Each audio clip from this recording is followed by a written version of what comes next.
Oui, bonjour à vous. Merci pour l'opportunité que vous m'offrez de m'adresser à mes frères brésiliens ce soir. D'abord, je passe par votre canal pour remercier les organisateurs de cette foire qui m'ont fait l'honneur de m'inviter afin que je puisse représenter, disons, les Béninois à cette foire.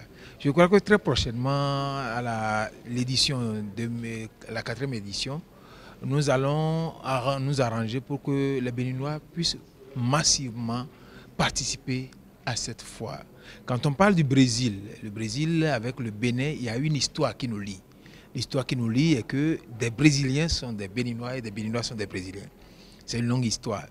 Et plus que ça, aujourd'hui, nous avons vu que le Brésil, en un temps record, a connu un développement très intéressant et qui mérite nécessairement que nous puissions en tirer profit. Et c'est la raison pour laquelle, quand moi j'ai appris qu'il y a une telle foire ici, au Brésil, et que je suis invité, je n'ai pas hésité à être présent. Et présent pour voir comment est-ce que le Brésil a pu quand même accéder à ce développement. Et comment faire pour que, de la même manière, nous puissions aussi passer de ce sous-développement dans lequel nous sommes aujourd'hui dans les pays d'Afrique pour être comme eux au Brésil. Aujourd'hui, quand on vient par exemple dans mon pays, le Bénin, nous sommes encore à l'étape précaire de l'agriculture. L'agriculture se développe aujourd'hui à petits coups par la machine. Et ça, c'est sous l'ère du président de la République, le Dr Boni Yayi, que nous avons connu des tracteurs pour avoir vraiment la possibilité de faire l'agriculture à base avec des tracteurs. Mais ça peine aussi à se lancer. Ça peine trop parce que ce n'était pas de notre habitude. L'habitude étant dans la seconde nature, ça peine beaucoup à prendre. En dehors de ça, il y a moins d'industrie chez nous. Il y a moins d'industrie alors que les matières premières existent. Les sous-sols dans l'Afrique regorgent d'assez de matières premières. Mais il n'y a pas de machines, il n'y a pas d'industrie pour développer ça. Et s'il y avait même des machines, il n'y a pas aussi l'énergie nécessaire pour faire tourner ces machines.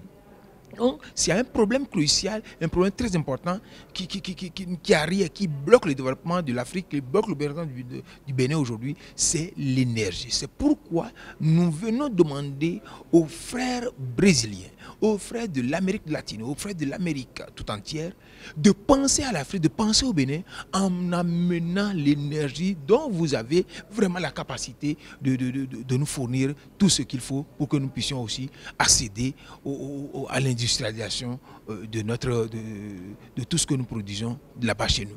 En dehors de ça, les liens entre nos deux pays peuvent être des liens de gagnant-gagnant, partenariat gagnant-gagnant. C'est-à-dire le Bénin apporte au Brésil, le Brésil également apporte au Bénin. Et là, je crois que nous allons toujours rester des frères. Et je ne pense pas que on est heureux seul, ce n'est pas ça ce qui est important, mais tout faire pour que nous puissions tous ensemble vraiment réussir, ce serait vraiment très important. En dehors de ça, nous avons aussi la possibilité que, par des recherches, on puisse quand même avoir des ressources qui sont encore cachées. Parce que c'est difficile de comprendre que le Bénin soit là, entre le Togo, entre le Niger et le Nigeria, et qu'on nous dise qu'au Bénin, nous n'avons pas de pétrole, alors que le Nigeria en a. Le Niger, qui est un pays totalement désertique, a découvert du pétrole. Alors que le Bénin est là, on n'a pas encore jusque-là pu découvrir vraiment du pétrole chez nous. Là, ces recherches-là doivent venir des pays comme le Brésil. S'il y a des techniciens qui peuvent vraiment nous y aider, ils sont bienvenus. Et je crois que les investisseurs aussi sont bienvenus chez nous. La main tendue des Béninois, la main tendue du gouvernement béninois est là pour que nous puissions nous les accueillir. Et les investissements sont totalement sécurisés. Sécurisés parce que c'est un pays totalement stable politiquement. Il n'y a pas de problème chez nous. Tous les jours que nous faisons, le Bénin reste toujours accueillant, hospitalier. Et je ne pense pas que jusqu'à présent, nous ayons connu un problème qui pourra vraiment faire peur à un investisseur de venir au Bénin. Je crois que cette fois qui est organisée, nous allons tout faire pour que ça soit pérennisé et que les Béninois aussi participent très prochainement.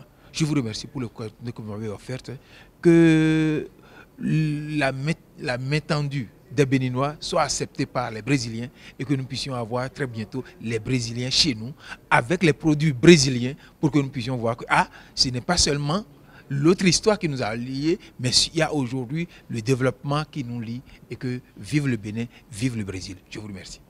Ele falou o seguinte, o Excelência falou o seguinte, que o Benin é um país, primeiro, que recebe todo mundo, que não tem nenhum problema, tem estabilidade política. Fora disso, que ele gosta muito de participar nesse evento. O que o Benin está precisando dos brasileiros, os brasileiros também vêm ver as oportunidades também no Benin, mãos na mão, os beninenses ajudando os brasileiros, o brasileiro ajudando também os beninenses, que eles estão precisando. E fora disso tem a questão da energia, que o Benin está sofrendo esse problema hoje. Isso que está parando o desenvolvimento do Benin hoje. Eles estão precisando também essa ajuda também do Brasil, para lá também, para poder resolver esse problema, e também a agricultura brasileira também, para ser desenvolvida também na África, no Benin. Obrigado. O que ele falou da pesquisa? Benin e Brasil. Benin e Brasil, o Excelência estava falando o seguinte, que Benin e Brasil já tem uma história muito longa. E hoje a história está quase se perdendo. Que vamos também renovar essa história para poder desenvolver dentro dessa história muita coisa entre esses dois países.